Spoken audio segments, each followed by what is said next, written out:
Ярослав Кузьмин, Кусочинский детский сад «Огонек». Дедушкины друзья.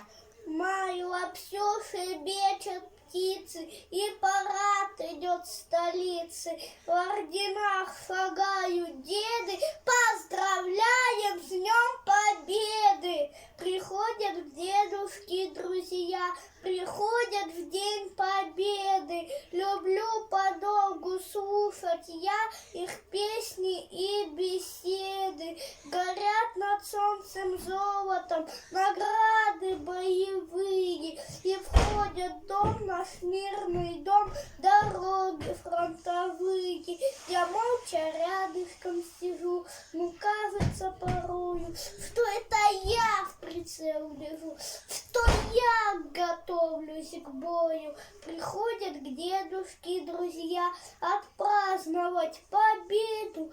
Все меньше их, не верю я, они опять приедут.